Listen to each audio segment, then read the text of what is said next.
Mananthavady medical കോളേജിലെ gate റോഡും mortuary റോഡും അപകടാവസ്ഥ. ദിവസേന ആംബുലൻസ് ഉൾപ്പെടെയുള്ള നൂറുകണക്കിന് വാഹനങ്ങൾ കടന്നുപോകുന്ന ഈ വഴി പൊട്ടിപ്പൊളിഞ്ഞു കിടക്കാൻ തുടങ്ങിയിട്ട് മാസങ്ങളായി.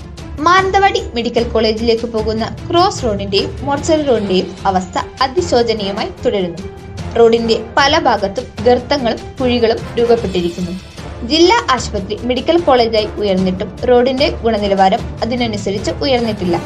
ദിവസേന ആയിരക്കണക്കിന് രോഗികൾ ഉപയോഗിക്കുന്ന ആശുപത്രിയിലേക്കുള്ള വഴി പല ഭാഗത്തും പൊട്ടിപ്പൊളിഞ്ഞു കിടക്കുകയാണ്.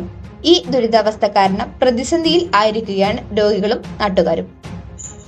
ഇത് മാനന്തവാടി മുനിസിപ്പാലിറ്റിയുടെ മുമ്പിലൂടെ കടന്നു പോകുന്ന മെഡിക്കൽ കോളേജ് റോഡാണ്.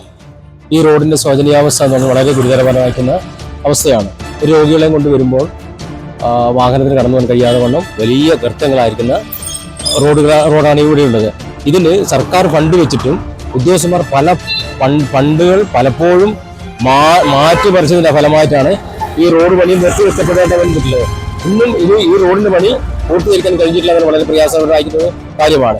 ഇതിനെതിരെ പൂർണ്ണമായിരിക്കുന്ന ഒരു ഇടപെടൽ ഉദ്യോഗസ്ഥന്മാരുടെ ഭാഗത്തുനിന്നും ഉണ്ടാകണമെന്നാണ് ഈ അവസരത്തിൽ പറയാനുള്ളത്. ഉത്തരവാദിത്തപ്പെട്ട അധികാരികൾ ഇടപെട്ട് റോഡിന്റെ ശോചനീയ അവസ്ഥയ്ക്ക് ശാശ്വതമായ പരിഹാരം കാണണമെന്നാണ് മാനന്തവാടിയിലെ നാട്ടുകാരുടെയും പൊതുപ്രവർത്തകരുടെയും ആവശ്യം. Ananya TP, News 1, Mananthavady.